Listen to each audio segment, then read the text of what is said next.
Loué soit le précieux sang de notre Seigneur Jésus-Christ et le cœur immaculé de Marie. Nous sommes le 19 novembre. Hier c'était le 18 et c'était la fête de la dédicace des basiliques de Saint-Pierre et Saint-Paul à Rome. Et il y a une semaine, nous fêtions une autre dédicace, celle de la basilique de Saint-Jean de Latran. La liturgie de ce jour est très belle et met en avant la Jérusalem céleste qui est analogue à la Jérusalem terrestre, à savoir l'Église militante. Ornée de très belles parures d'or et de pierres précieuses, la Jérusalem doit donner envie aux fidèles d'aller au ciel. La retrouver, par une description ainsi faite, une description figurative et qui est alléchante. Ainsi, nos églises et cathédrales catholiques doivent être aussi ornées du plus bel apparat. Voici ce que nous en dit le père Lafont Santenac en commentant les extraits de l'Apocalypse du chapitre 21 qui a été pris pour la liturgie des fêtes de cette dédicace. Les deux derniers chapitres contiennent la 7e et la dernière série des tableaux prophétiques. Saint Jean y trace, à grands traits, les ravissantes beautés de l'épouse de Jésus-Christ de la Sainte Église catholique. Cette grande figure termine toutes les visions de l'apôtre et se montre comme une image du ciel à la fin de notre monde apocalyptique. Les interprètes se sont à peu près tous mépris sur le sens des visions du 21e et du 22e chapitre. Prenant la Nouvelle Jérusalem pour la patrie céleste, ils ont retranché de l'histoire prophétique de l'Église les deux derniers chapitres, quoique Jean n'ait fait que réunir dans ces deux chapitres les figures sous lesquelles les autres prophètes ont désigné l'Église de Jésus-Christ. Mais l'éclat des images semble avoir ébloui tous les yeux et fait oublier que l'épouse est toute tota pulchra est, toute belle, qu'elle n'a pas une seule tache, et macula non estinte, et que cette épouse, suivant la parole du grand apôtre, est l'Église que Jésus-Christ lui-même a l'avait sanctifiée, pour la faire paraître comme une épouse pleine de gloire, n'ayant ni tache, ni ride, ni rien de semblable, mais étant sainte et irrépréhensible, comme le dit saint Paul aux Éphésiens 5, 26. Cette sainte cité descendant du ciel, cette nouvelle Jérusalem venant de Dieu, paraît comme l'épouse pour son époux, ce tabernacle enfin où Dieu demeurera avec les hommes jusqu'à la fin des siècles, c'est l'Église, dont toute l'Apocalypse est l'histoire, depuis le premier jusqu'au dernier chapitre. Fin de citation du Père Santenac. Citons en effet ces beaux passages de l'Apocalypse. Au chapitre 21, et son mur était fait de jaspe, tandis que la ville était d'or pur pareil à du verre pur. Et les fondements du mur de la ville sont ornés de tous les genres de pierres précieuses. Le premier fondement est de jaspe, le second de saphir, le troisième de chalcédoine, le quatrième d'émeraude, le cinquième de sardonyx, le sixième de cornaline, le septième de chrysolite, le huitième de béryl, le neuvième de topaze, le dixième de chrysoparase, le onzième de hyacinthe et le douzième d'améthyste. Et les 12 portes sont 12 perles, une perle pour chaque porte, et la place de la ville est d'or pur, comme du verre transparent. Fin de citation. Après ce très bel extrait, voici ce que nous dit le bréviaire commençant ce passage. Citation. Au même jour de l'an 1626, Urbain VIII consacra solennellement la basilique vaticane, tombée de vétusté, et que la piété de nombreux papes avait relevée plus grande et plus belle. Plus grande et plus belle. Si un pape entreprend de rendre plus beau et plus grande cette basilique, en employant les fonds pécuniaires de l'Église, c'est qu'elle doit avoir beaucoup d'argent. Puisque nous lisons aussi dans la 6e leçon du bréviaire cet autre passage concernant la basilique du Saint-Sauveur. Selon ce que Pie IX avait projeté d'entreprendre, Léon XIII fit exécuter de grands travaux pour allonger et élargir le chœur du maître-autel, qui allait s'affaissant de vétusté. Il donna l'ordre de restaurer, selon les dessins antiques, les vieilles mosaïques déjà réparées en beaucoup d'endroits, et de les transporter dans la nouvelle abside, magnifiquement construite et ornée. Il pourvut aussi à l'achèvement de l'ornementation du transept et à la réparation des caissons du plafond. L'an 1884, il ajouta la sacristie, la demeure des chanoines et une galerie contiguë menant au baptistère de Constantin. Fin de citation. Magnifiquement construite et ornée. Voilà encore de beaux qualificatifs employés pour décrire l'Église. Si l'Église utilise beaucoup d'argent pour restaurer et construire ses édifices, qu'en est-il de ces mêmes moyens employés pour les pauvres et les défavorisés? L'Église a-t-elle des droits et des devoirs pour ce qui est de cet ordre temporel? Oui. Écoutons ce passage très édifiant qui nous éclaire sur cette question. Du père Niceto Alonso Perujo, lecture sur le syllabus, de son livre Lecture sur le syllabus, page 282 et suivante, chapitre 24 intitulé Droit de l'Église d'acquérir et de posséder, domaine sur les choses temporelles. Nous en avons pris un extrait. Citation. Le droit de l'Église d'acquérir et de posséder est clairement fondé sur l'Écriture sainte, sur la tradition, sur la pratique de l'Église, sur le droit civil et canonique, sur l'histoire de tous les peuples et sur de nombreuses raisons de justice, de commodité, d'intérêt public. Et la prospective politique. Il ressort de nombreux et de la perspective politique. Il ressort de nombreux passages de l'Évangile que Jésus-Christ lui-même possédait une ferme d'élevage pour subvenir à ses besoins, et à ceux des pauvres et des personnes qui le suivaient et qui le nourrissaient, empêcher ainsi certains, pas peur de la pauvreté, de s'en détourner. Sa compagnie et sa doctrine. Saint Augustin appelait ce fonds le trésor de la République du Seigneur. Quand Jésus-Christ lui-même, il envoya ses disciples prêcher l'Évangile, il les autorisa à vivre aux dépens des fidèles, estimant que l'ouvrier mérite une récompense pour son travail. En parfaite conformité avec cette doctrine, saint Paul écrit: Si nous vous semons des choses spirituelles, est-ce grave si nous récoltons les choses temporelles qui vous appartiennent? Ne savez-vous pas que ceux qui travaillent dans le sanctuaire et qui les servent à l'autel participent à ce qui est offert à l'autel? De même, le Seigneur a ordonné que ceux qui annoncent l'Évangile vivent de l'Évangile. Mais il leur ordonna en outre de faire des collectes tous les samedis pour aider les fidèles de Jérusalem, comme il l'avait déjà fait dans les églises de Galatie, et les chrétiens de Macédoine et d'Achaïe l'avaient fait généreusement au milieu de leur pauvreté. Car si les gentils, dit-il, ont participé à ces biens spirituels, il y a pour eux de les assister dans les biens temporels. Les premiers fidèles, en étant convaincus, beaucoup vendirent leurs propriétés et remettèrent leurs prix entre les mains des apôtres pour s'occuper des pauvres et des autres besoins de l'Église. Le terrible châtiment d'Ananias et de Zaphira pour avoir caché une partie des biens de l'Église dans certains domaines vendus. Bientôt, les offrandes faites aux apôtres furent si considérables qu'ils furent obligés d'en confier la distribution à 7 diacres pour ne pas se laisser distraire de la prédication. Au cours des siècles suivants, malgré les persécutions, l'Église possédait des biens, meubles et immeubles pour subvenir aux besoins du clergé, à des martyrs et à des œuvres de charité. Les fidèles faisaient 3 sortes d'oblations, les unes à l'autel pour l'Eucharistie et le culte, d'autres hors de l'autel pour l'Eucharistie et le culte, d'autres hors de l'autel pour la subsistance des ministres et des pauvres, et d'autres encore lors de la réception des sacrements, les funérailles des défunts et autres services sacrés. Et les évêques en ordonnèrent la distribution. Dans toutes les églises, il y avait des lieux destinés à conserver des fonds et des fruits en nature, appelés couronnes ou gazophilatium, comme nous le savons par saint Justin, Tertullien, le quatrième concile de Carthage et saint Augustin. Saint Cyprien mentionne des distributions mensuelles d'argent et de nourriture qui fut tirée de la collection commune pour le clergé, à laquelle il donne le nom de sporulants, à cause des hublots dans lesquels il recevait les fruits.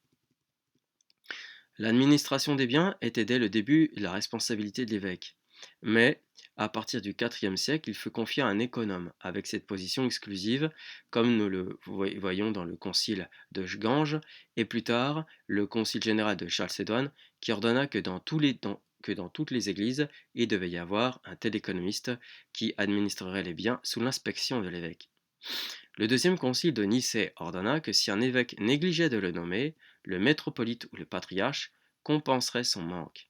Les conciles de Séville et le 4 de Tolède ordonnent également la nomination d'économes dans les églises d'Espagne. Depuis que l'Église a acquis une existence légale grâce à la conversion de Constantin et que ses droits ont été reconnus, elle a augmenté ses biens de plusieurs manières. L'empereur donna pour cela des lois très favorables, une par laquelle il ordonnait que les biens lui avaient été confisqués lors de la persécution précédente soient restitués à l'Église, et un autre par lequel il était autorisé à les acquérir par donation entre vivants et par héritage et legs testamentaire. Et en outre, il était indiqué par un poste des recettes publiques. D'autres empereurs firent par la suite d'importantes donations. Les biens des temples des idoles, fermés ou démolis, ainsi que ceux appartenant en commun aux sectes hérétiques, furent également attribués à l'Église et à de nombreuses reprises. Cependant, ces biens ne suffisaient pas aux besoins croissants de l'Église, à la splendeur du culte, à la réparation des temples et aux soins des pauvres, des veuves et des orphelins. Avec les œuvres de charité, on introduisit la coutume pour les fidèles de contribuer à la donne, la dîme de ses revenus, à de tels objets pieux. Mais beaucoup négligèrent cette coutume, car la piété se refroidissant, le concile de Mâcon le deuxième, tenu en 581, l'imposa comme une obligation sacrée. Au Xe siècle, le paiement de la dîme était déjà généralisé. Le droit de l'Église d'acquérir et de posséder a toujours été considéré comme si sacré, si légitime et nécessaire pour remplir sa mission, que jusqu'au XIVe siècle, lorsque Marsile de Padoue le refusa, ne vendant à personne l'or de l'empereur Louis de Bavière, pas même aux usurpateurs, il lui vint à l'esprit de le remettre en question de droit. C'est les conciles général et particulier et les pontifes romains ont de tout temps défendu ce droit en imposant de sérieuses censures à ceux qui ont voulu s'emparer des biens ecclésiastiques, même s'ils ont été reconnus comme sacrés. Ceux qui se sont particulièrement distingués en cela sont l'Ancien de 314, l'Antioquin en 341, le Sardiciense en 347, l'Artellanse en 452, celui de Constantinople en 536, ceux de Mâcon en, et de Léon et de Turin au VIe siècle, le troisième de Paris, les 5 premiers d'Orléans, les 3 premiers de Latrense, celui de Constance, le Tridentin qui frappe d'anathème contre les usurpations les biens de l'Église, quelles qu'elles soient, quoique revêtues de dignité royale ou impériale, et bien d'autres que j'omets par souci de brièveté. L'aliénation de ces biens était également interdite, sauf pour les raisons de nécessité, telles que payer les dettes de l'Église ou de piété, pour racheter les captifs ou nourrir les pauvres, principalement en période de famine ou de grande et notoire utilité. En cas de préjudice, l'Église jouit comme les mineurs du privilège de la restitution dans l'intégrité. Violemment dépossédée de ses biens dans les temps modernes, elle n'a cessé de protester contre ces lois iniques, les déclarant nulles et non avenues, bien que pour éviter les maux les plus graves, elle ait consenti plus tard à la permutation stipulée dans les concordats. Il n'y a jamais eu, dit Monseigneur Affre, d'association permanente entre hommes qui n'eût quelque bien communautaire. La société qui produit l'unité de croissance et de culte, plus que tout autre, a été conduite par la nature même de sa destinée et de son caractère de perpétuité à posséder la propriété. Il n'y aurait pas de ville nommée qui n'ait pas eu ses possessions, et l'Église du Christ ne peut pas faire exception dans cette partie. Fin de citation. Monseigneur Affre dit aussi non, pardon, là c'est le père Gall. Le père Gall en Grèce, dit le père Gall, les richesses des prêtres étaient immenses, et la ville qui pouvait avoir plus de temples, plus de prêtres et plus de fondations était considérée comme la plus honorée. En Turquie, près d'un tiers des fonds sont alloués au temple et à l'exercice du culte. En Inde, les brahmanes participent à un tiers de tous les projets, et en plus, ils ont une partie des revenus et d'autres branches. Toutes les tribus paient une contribution annuelle aux pagodes et les fidèles effectuent les oblations quotidiennes. En Chine, bien que très pauvre en raison de son immense population, les obligations ont le don de se maintenir avec opulence. Nous dirons la même chose avec peu de différence des lamas parmi la misère de la Tartarie. Lors de la conquête du Mexique, d'innombrables temples remplis d'or et d'argent ont été découverts avec des prêtres et des prêtresses qui se nourrissaient de leurs importants revenus. On peut lire la même chose au Pérou, où se trouvaient des temples très riches et de nombreux collèges sacerdotaux aux revenus considérables. C'est pourquoi les lois de tous les peuples chrétiens ont reconnu, respecté, comme cela ne pouvait manquer d'arriver, ce droit de l'Église, et ont même constaté l'impunité de leurs biens. Concrètement, à notre Espagne, les pieux monarques ont non seulement construit à leurs frais de somptueux temples et monastères, les d'autant de riches possessions dont les titres sont conservés dans nos archives, mais ils se sont également chargés de la garde des choses des églises, de protection des biens et des fruits des absents, à les défendant de l'avidité des seigneurs, et nomma un trésorier pour veiller à ce que les biens ne subissent pas de perte, mais qu'ils soient appliqués aux usines, aux pauvres et aux successeurs. Nous voyons bien, chers auditeurs auditrices, fin de citation.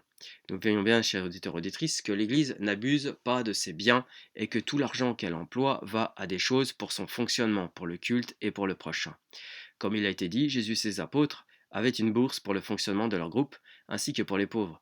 Pour ce qui est du culte, Jésus, quand il s'est laissé parfumer par sainte Marie-Madeleine, d'un produit le plus précieux qu'il soit, s'en est-il plaint? Non. Qui s'en est plaint alors? Judas. Sainte Marie-Madeleine l'a utilisé pour lui rendre gloire. Notre Seigneur. Gloire à sa rédemption prochaine. Donc tout cet or utilisé pour les calices, les chasubles, ne doit pas être employé pour les pauvres et les autres nécessiteux, puisque ceci est géré par l'Église.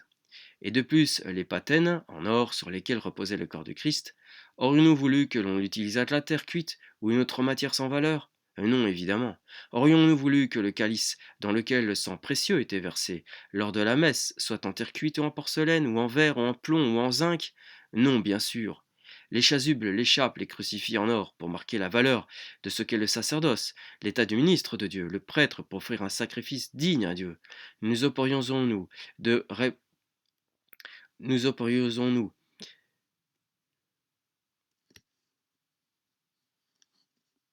de rendre une offrande digne à Dieu?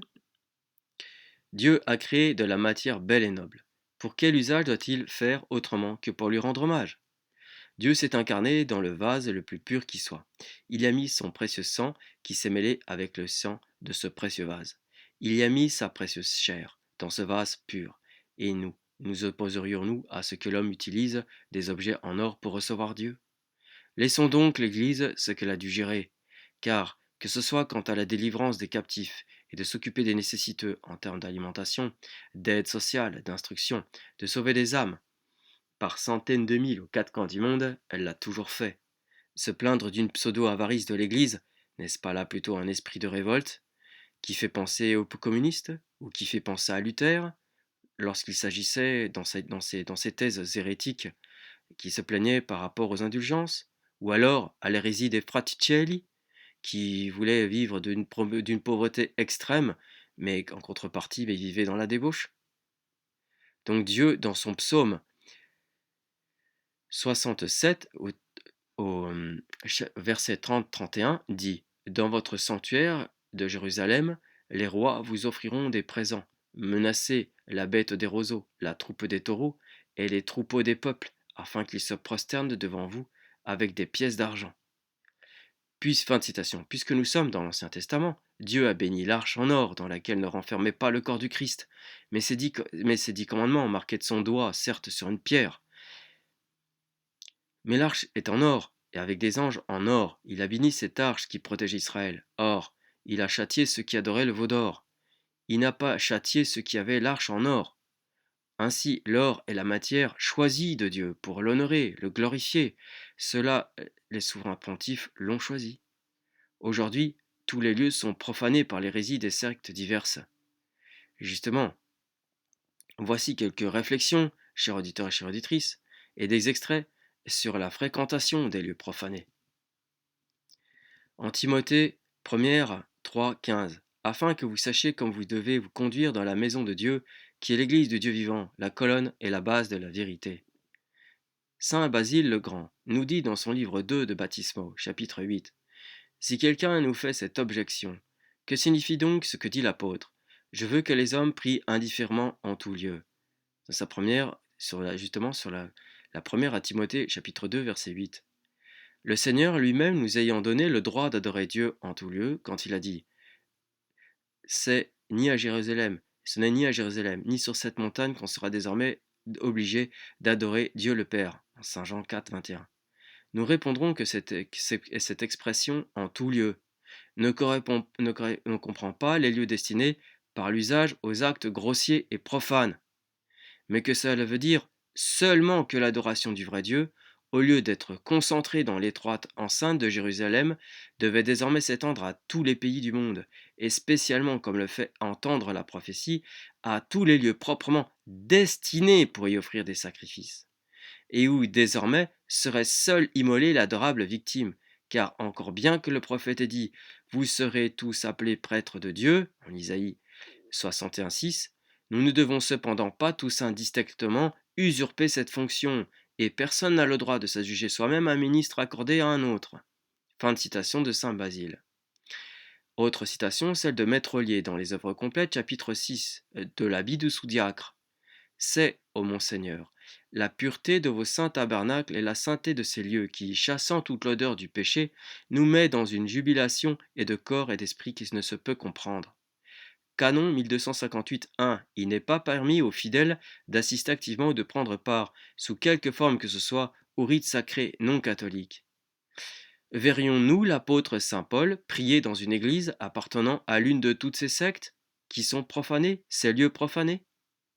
Une âme en quête de vérité et de pureté ne peut, par respect pour la prière et pour la sainte piété, prier dans un lieu profané. C'est ce que je pense. Par contre-exemple, l'IMBC célèbre des pseudomesses dans un endroit événementiel à Paris, le lendemain où toutes sortes d'iniquités s'y passent la veille.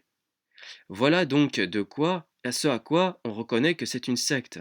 Prier dans un lieu profane, c'est négliger l'importance prioritaire et unique de salut en matière de relation avec Dieu, surtout aujourd'hui à notre époque. Il y a la foi pour pratiquer, mais avant la foi, il y a la prière pour demander la foi, à condition que la prière soit mortifiée intérieurement et extérieurement par des intérêts personnels, souvent charnels et même spirituels. Voici des autres citations qui nous engagent à prier dans des édifices non profanés. Saint Bonaventure, sur les Lamentations 1,7. Selon le sens allégorique, Jérusalem, c'est-à-dire l'Église ou l'âme contemplative, lassée dans la tribulation, s'est remémorée les jours de son affliction par lesquels elle est éprouvée par une grande tentation, ou de la prévarication qui est purgée par la réparation de l'épreuve, de tous les biens désirables, à savoir aux biens éternels. C'est par ce souvenir qu'il faut supporter les maux terribles, en sorte de tenir pour peu la vie présente. Il faut se souvenir aussi des bienfaits divins, tant passés que futurs, pour s'entretenir en l'amour. Fin de citation. Saint Jérôme nous dit, sur le commentaire des Lamentations, un chapitre 1,7. Jérusalem, qui signifie vision de paix, figure la Sainte Église qui, quand elle est livrée aux mains des hérétiques et des païens, se souvient de la prévarication à l'encontre des commandements de Dieu, dont les sabbats, à savoir la cessation de toutes les œuvres, sont moqués par ses ennemis, les esprits malins. Car après nous avoir trompés par leurs suggestions, nous avoir fait cesser les bonnes œuvres, ils nous insultent et se moquent de nous. Saint Jérôme toujours, mais cette fois-ci dans son commentaire, toujours dans son deuxième commentaire, nous dit: Or, ce n'est pas seulement cette Jérusalem terrestre qui s'afflige, une fois établie parmi les ennemis, d'avoir perdu sa joie et l'affluence des délices, mais aussi la mystique. Elle est tourmentée par une douleur extrême quand elle est fixée dans les peines, regrettant tardivement d'avoir été bien négligente, quand elle pouvait subvenir à elle-même par des bonnes œuvres et sa vie droite. Tandis que les saints humains qui s'abstiennent des œuvres du monde, non corporellement mais par vertu, sont plus laborieux, et une telle abstention qui ne pourrait l'être en s'activant extérieurement, car ils surmontent les activités de ce monde en les délaissant, combattant contre eux-mêmes quotidiennement par un rude conflit, en sorte que leur esprit ne s'engourdisse pas en négligence, ni se refroidisse en se portant de mauvais désirs en raison de l'inactivité et ne suivant même les bons désirs plus qu'il ne convient, en s'épargnant soi-même, afin de ne pas s'épuiser en la voie de la perfection sous l'apparence d'une plus grande sévérité. Fin de citation. Démonstration par les psaumes à préférer les endroits sacrés pour louer Dieu. Psaume 100, verset 1-3. Je veux chanter la bonté et la justice. C'est vous, Seigneur, que je veux célébrer sur la harpe. Je prendrai garde à suivre la voie de l'innocence. Quand viendrez-vous habiter près de moi? Je marcherai dans la pureté au milieu de ma maison. Le fidèle ici veut prier, vivre selon les... Fin de citation. Le fidèle ici veut prier, vivre selon les commandements, au milieu de sa maison dont celle-ci peut être interprétée comme église, qui se confirme par le psaume suivant, psaume 51, 10. Et moi, je suis comme un olivier fertile dans la maison de Dieu, je me confie dans la bonté de Dieu éternellement et à jamais. Fin de citation. Si donc il s'agit ici d'être présent dans la maison de Dieu, à combien plus forte raison de s'abstenir d'aller dans une église profanée par l'hérésie, et donc de vivre de foi pour que je me confie dans la bonté de Dieu éternellement et à jamais. Ce qui rejoint l'extrait du texte de Saint Jérôme, écrit plus haut en gras par nos soins. Poursuivons. Psaume 131, 7, 8. Allons au tabernacle préparé pour le Seigneur. Prosternons-nous devant l'escabeau de ses pieds. Levez-vous, Seigneur, vous et l'arche où réside votre sainteté. Fin de citation.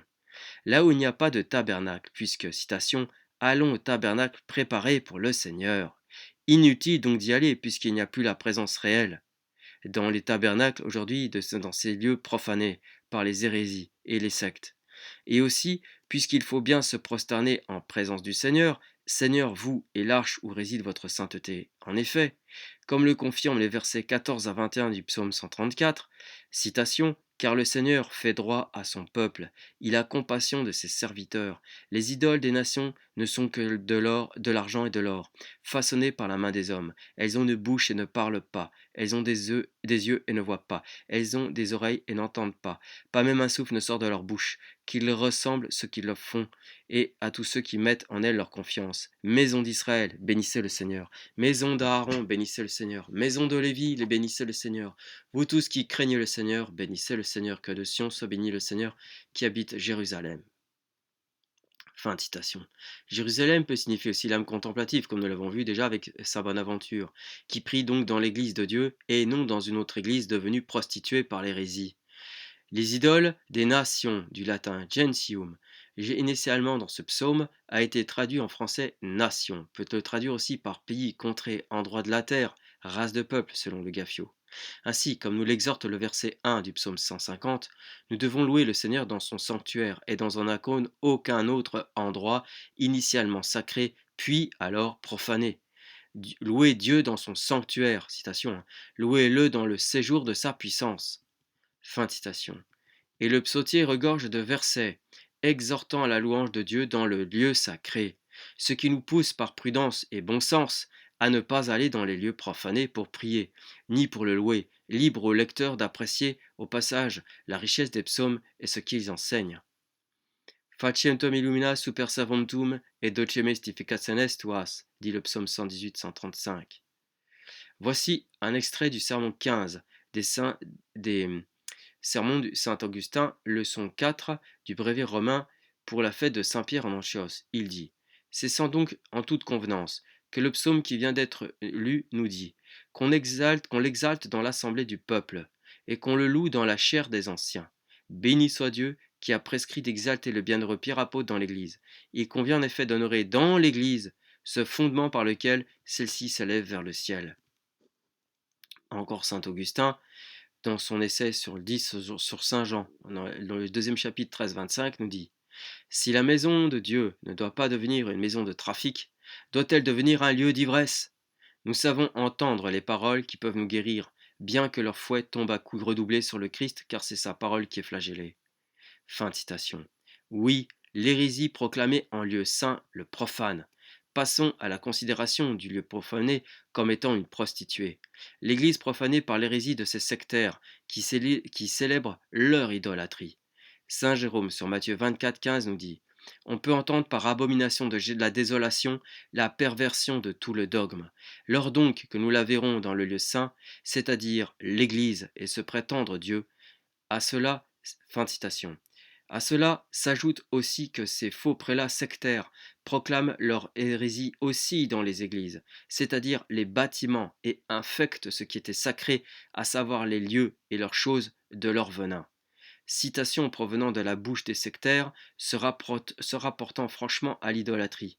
Par exemple, Montigny, qu'on appelle Paul VI, l'antipape, clôture le jour du conciliabule de Vatican II, le 8 décembre 1965, dit et déclare devant un parterre de francs-maçons à l'ONU: reconnaissez lui au moins ce mérite, vous humanistes modernes, qui renoncez à la transcendance des choses suprêmes, et sachez reconnaître notre nouvel humanisme. Nous aussi, nous plus que quiconque, avons le culte de l'homme. Et d'un angélus au Vatican, donc bien dans un bâtiment ecclésial, le 7 février 1971, honneur à l'homme roi de la terre et aujourd'hui prince du ciel, dit Montigny. Honneur à l'honneur homme roi de la terre et aujourd'hui prince du ciel. Fin de citation. Ou blasphémant la rédemption et le baptême en utilisant des moyens écrits de l'Église, tels qu'une encyclique dont les hérétiques utilisent également ce même nom, qui sera aussi instrument et support pour divulguer les hérésies dans les lieux paroissiaux. Karol Wojtyła, Jean-Paul II dans Redemptor hominis 13.3, tout homme, l'homme, dans toute la plénitude du mystère dont il est devenu participant, chacun des 4 milliards d'hommes vivant sur notre planète, dès l'instant de sa conception du cœur de sa mère. Pour les autres hérésies se rapporter à nos vidéos où on y trouve quelques échantillons. Qu'est-ce qu'un baptisé? C'est une personne qui est devenue enfant de Dieu. Il est consacré à Dieu et pour toujours. Comme le dit l'apôtre aux Corinthiens 2, 6 et 19, ne savez-vous pas que vous êtes le temple de Dieu et que l'Esprit de Dieu habite en vous? Or, saint est le temple de Dieu que vous êtes, vous. Fin de citation. Pour un chrétien qui pratique la foi, il est évident qu'il ne se mêlerait pas à quelque chose d'impur, de sorte qu'il ne soit contaminé spirituellement, pour le moins, à l'hérésie. Bien souvent, les lieux profanés présentent des affiches, des revues contraires à la foi. Notre présence même dans ces lieux saints, en train de prier, nous pourrions être pris comme des membres de leur secte, alors que nous ne sommes pas. Est-ce donc là témoigner de notre foi, cher auditeur auditrice? Non, évidemment. Non, Saint Jean, qui renversa les autels des idoles, n'y n'entrerait même pas dans ces édifices-là. Et encore moins pour y prier, évidemment. Saint Athanase, dans sa lettre aux fidèles de son patriarcat d'Alexandrie, nous dit que Dieu vous console. Ce qui vous attriste aussi, c'est que les autres ont occupé les églises par la violence, tandis que vous, pendant ce temps, vous êtes dehors. C'est un fait, ils ont les locaux. Mais vous, vous avez la foi apostolique. Eux, ils peuvent occuper les églises, mais ils sont hors de la vraie foi. Réfléchissons. Qu'est-ce qui est le plus important? Le lieu ou la vraie foi? La vraie foi, c'est évident. Dans cette lutte, qui a perdu, qui a gagné? Celui qui garde le lieu ou celui qui garde la foi? Le lieu, c'est vrai, est important quand on y prêche la foi apostolique. Il est saint si tout s'y passe saintement. C'est vous qui êtes heureux, vous qui restez dans l'Église par votre foi, vous qui tenez fermement au fondement de la foi qui vous est parvenu de la tradition apostolique. C'est eux qui se sont détachés dans la crise présente. Ainsi donc, plus ils s'acharnent à occuper les lieux de culte, plus ils se séparent de l'Église. Ils prétendent représenter l'Église. En réalité, ils s'en expulsent eux-mêmes et s'égarent, les catholiques fidèles à la tradition, même s'ils sont réunis à une poignée. Voilà ceux qui sont la vraie Église de Jésus-Christ. L'Église, fin de citation. L'Antéchrist siégera, comme le dit saint Augustin dans son ouvrage La Cité de Dieu, citation, en temple de Dieu, fin de citation, comme s'il était lui-même le temple de Dieu qu'est l'Église. Et de même, nous disons s'il s'assied en ami, c'est-à-dire comme un ami, nous dit saint Augustin. Conclusion. Que de lieux de pèlerinage souhaités à visiter ou à s'y recueillir à éviter. La France possède beaucoup de reliques d'illustres saints, Saint Benoît-Joseph Labre, Saint Jean-Baptiste, Sainte Marie-Madeleine, Saint Joseph, etc. Le sacrifice de rester chez soi à prier Dieu aurait donc plus de prix à ses yeux. Si nous travaillons à notre sanctification, nous irons les voir en vrai au ciel, ces saints. C'est ce qui importe le plus, d'aimer Dieu et de l'obéir sans illusion et faisant obstacle. Gloria natissimis Deo et intera pax omnibus bone voluntatis.